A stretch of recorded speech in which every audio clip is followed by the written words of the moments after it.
الرحمن علم القرآن خلق الإنسان علمه البيان الشمس والقمر بحسبان والنجم والشجر يسجدان والسماء رفعها ووضع الميزان ألا تطغوا في الميزان وأقيموا الوزن بالقسط ولا تخسروا الميزان والأرض وضعها للأنام فيها فاكهة والنخل ذات الأكمام والحب ذو العصف والريحان فبأي آلاء ربكما تكذبان خلق الإنسان من صلصال كالفخار وخلق الجان من مارج من نار فبأي آلاء ربكما تكذبان رب المشرقين ورب المغربين فبأي آلاء ربكما تكذبان مرج البحرين يلتقيان بينهما برزخ لا يبغيان فبأي آلاء ربكما تكذبان يخرج منهما اللؤلؤ والمرجان فبأي آلاء ربكما تكذبان وله الجوار المنشآت في البحر كالأعلام فبأي آلاء ربكما تكذبان كل من عليها فان ويبقى وجه ربك ذو الجلال والإكرام فبأي آلاء ربكما تكذبان يسأله من في السماوات والأرض كل يوم هو في شأن فبأي آلاء ربكما تكذبان سنفرغ لكم أيها الثقلان فبأي آلاء ربكما تكذبان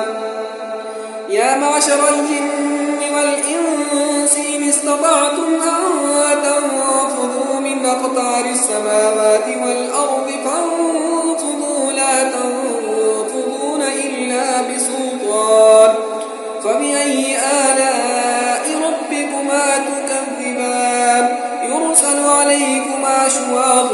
من نار ونحاس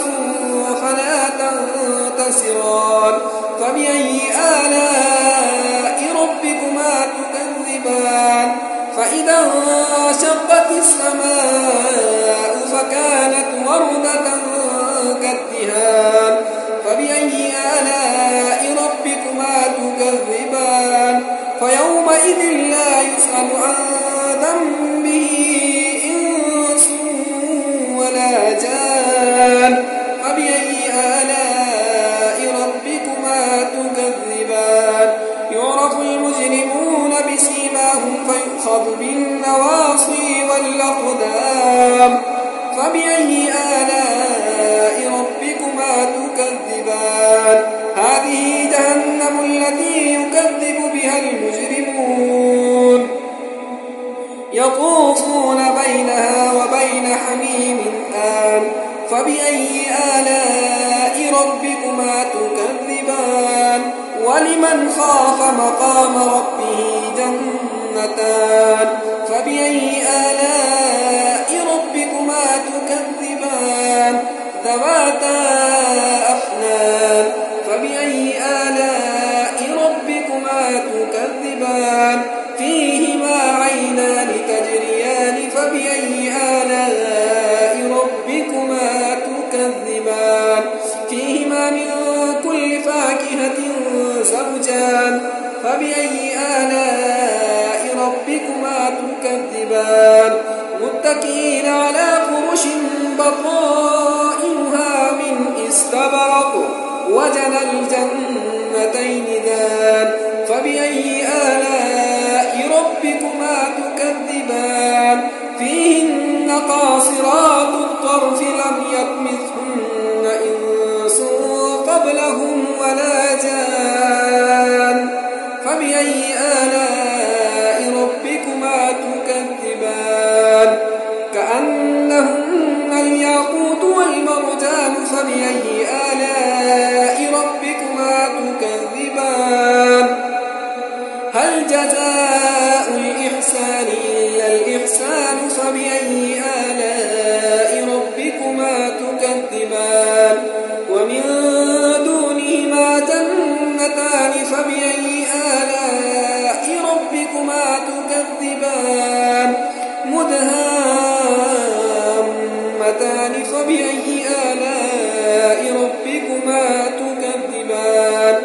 فيهما عينان نضاختان فبأي آلاء ربكما تكذبان فيهما فاكهة ونخل ورمان فبأي آلاء ربكما تكذبان فيهن خيرات حسان فبأي آلاء ربكما تكذبان حور مقصورات في الخيام فبأي آلاء ربكما تكذبان لم يطمثهن إنس قبلهم ولا جان فبأي آلاء ربكما تكذبان متكئين على رفرف خضر وعبقري حسان فبأي آلاء ربكما تكذبان تبارك اسم ربك ذي الجلال والإكرام